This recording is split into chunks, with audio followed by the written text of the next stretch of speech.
Dalam video ini, kami dari kelompok 3 akan menjelaskan atau membahas tentang hak dan kewajiban dalam hukum. Tugas ini kami buat untuk memenuhi tugas akhir mata kuliah pengantar ilmu hukum dengan dosen pengampu Dr. Wafdah Vivit Iziani, SHMH.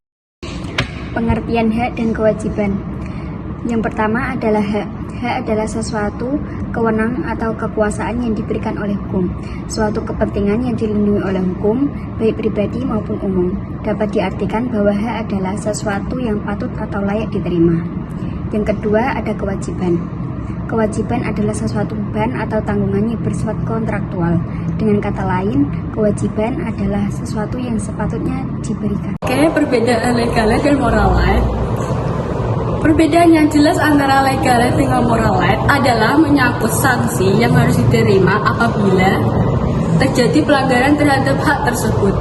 Apabila seseorang melanggar legal right, maka orang tersebut dapat dituntut di pengadilan dan dikenakan hukum atau sanksi.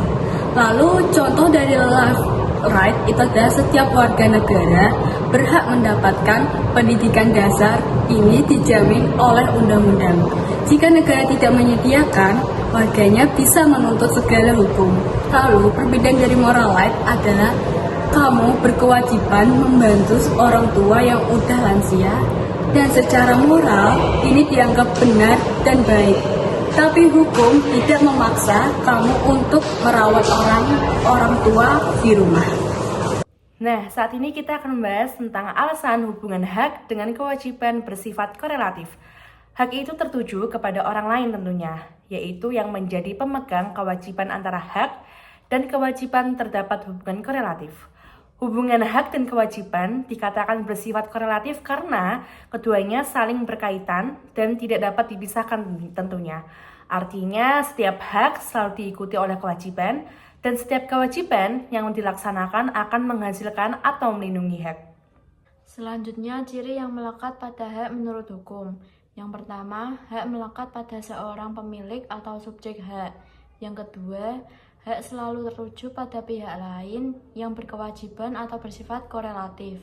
Yang ketiga, hak membuat pihak lain wajib melakukan atau tidak melakukan suatu tindakan.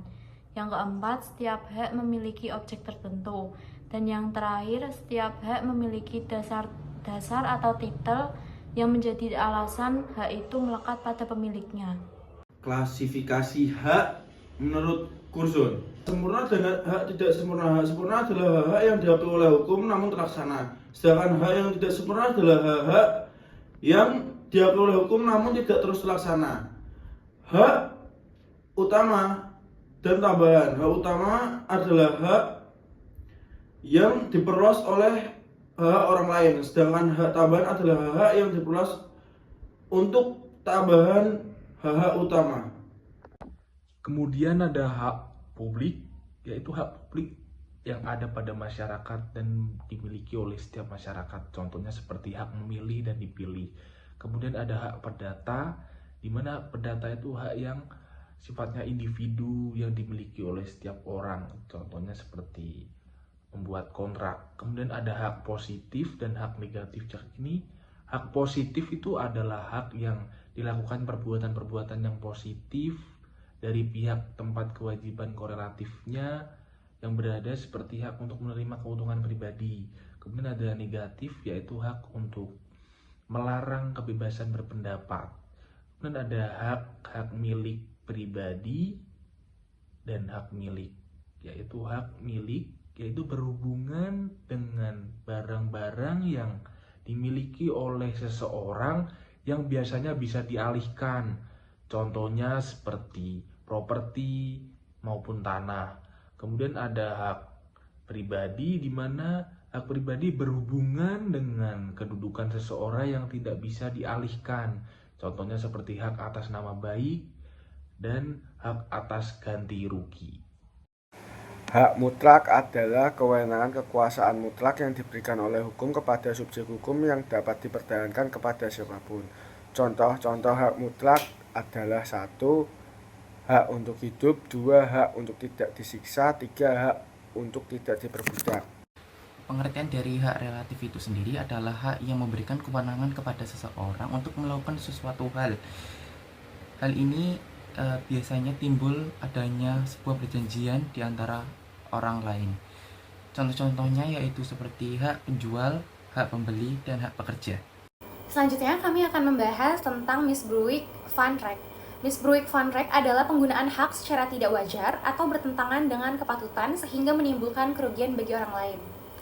Meskipun seseorang memiliki hak, penggunaannya dibatasi oleh norma kesopanan, kebiasaan, dan kepentingan sosial agar tidak mengganggu hak pihak lain. Tindakan yang secara lahiriah tampak sebagai pelaksanaan hak, tetapi digunakan secara sewenang-wenang atau tanpa tujuan yang patut dapat dinilai sebagai penyalahgunaan hak. Contoh kasusnya seperti pemilik tanah menutup akses keluar rumah tetangga, yaitu melanggar hak servitut. Yang kedua, ada kasus Kolmar pada tanggal 2 Mei tahun 1855.